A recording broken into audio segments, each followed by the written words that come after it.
साल 2024 के लोकसभा चुनाव के लिए बीजेपी ने अपने 11 उम्मीदवारों को मैदान में उतार दिया है।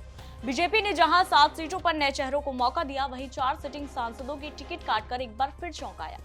अब सवाल ये कि आखिर क्यों इन सांसदों के टिकट काटे गए? क्या पार्टी को अब इन पर भरोसा नहीं रहा, या फिर इसके पीछे किसी बड़ी रणनीति की तैयारी में है बीजेपी? इस रिपोर्ट में बात करेंगे। जय जोहार, छत्तीसगढ़ तक देख रहे हैं आप, मैं हूं आपके साथ पूजा शर्मा। बीजेपी की लोकसभा प्रत्याशियों की लिस्ट हाल ही में संपन्न हुए विधानसभा चुनाव की तरह चौंकाने वाली है।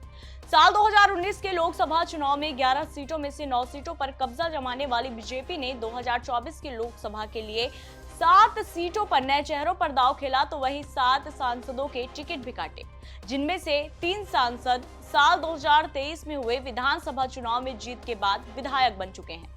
इनमें से बिलासपुर से अरुण साहू की जगह अब लोकसभा चुनाव में तोखन साहू को प्रत्याशी बनाया गया है। रायगढ़ से गोमती साई की जगह राधेश्याम राठिया को लोकसभा का प्रत्याशी बनाया गया है। वहीं सरगुजा से रेणुका सिंह की जगह चिंतामणि महाराज को प्रत्याशी बनाया गया है। गौरतलब है कि इन तीनों लोकसभा सीट से सांसदों के विधानसभा के चुनाव में जीत के बाद ये सीट खाली हो गई थी। अब नजर डालते हैं उन मौजूदा सांसदों पर जिनका टिकट काटा गया। इनमें सबसे पहला नाम सुनील सोनी का है, जो वर्तमान में रायपुर लोकसभा संसदीय सीट से सांसद हैं। इनकी जगह कैबिनेट मंत्री बृजमोहन अग्रवाल को लोकसभा के चुनावी मैदान में उतारा गया है। सुनील सोनी की टिकट काटने के पीछे की वजह कमजोर जनधारा क्षेत्र में निष्क्रियता मानी जा रही है। वहीं भाजपा के आंतरिक सर्वे में भी कमजोर जनधारा का मुद्दा छाया रहा। इसी के साथ इस बात पर भी चर्चा रही कि इस बार पार्टी रायपुर से बृजमोहन अग्रवाल को प्रत्याशी बनाने का मन बना चुकी थी।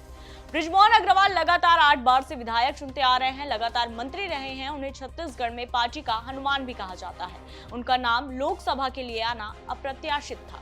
जांजगीर से गुहा राम अजगले को लेकर सक्रियता का प्रश्न उठा था। यही कारण है कि उनकी जगह महिला प्रत्याशी कमलेश जांगड़े को मौका मिला है। वहीं कांकेर से मोहन मंडावी की जगह भोज राम नाग को प्रत्याशी बनाया गया है। हालांकि पार्टी का ये फैसला काफी चौंका देने वाला था। कांकेर के सांसद मोहन मंडावी को रामायणी सांसद के रूप में जाना जाता था। ऐसे में उनके टिकट काटने की कोई स्पष्ट वजह सामने नहीं आ रही है। हालांकि ये भी माना जा रहा है कि भोज राम नाग, जो अंतागढ़ से विधायक रह चुके हैं, उनका साल 2023 में हुए विधानसभा चुनाव में टिकट काट दिया गया था। इस कारण लोकसभा में उन्हें टिकट देकर संतुष्ट करने का प्रयास किया जाता है। अब नजर डालते हैं महासमुंद लोकसभा सीट पर, जहां से मौजूदा सांसद चुन्नीलाल साहू का टिकट काटकर रूप कुमारी चौधरी पर पार्टी ने विश्वास जताते हुए इन पर दांव खेला है। हालांकि चुन्नीलाल साहू के टिकट काटने के पीछे की वजह भी क्षेत्र में सक्रियता की कमी मानी जा रही है। तो ये थे वो मौजूदा सांसद जिनका टिकट काटकर पार्टी ने एक बार फिर नए चेहरों पर दांव खेला है। इस रिपोर्ट में फिलहाल इतना ही। छत्तीसगढ़ से जुड़ी और छत्तीसगढ़ के लोकसभा चुनाव से जुड़ी तमाम खबरों के साथ हम फिर आपके सामने हाजिर होंगे। तब तक के लिए देखते रहिए छत्तीसगढ़ तक और मुझे दीजिए विदा। जय जोहार, नमस्कार।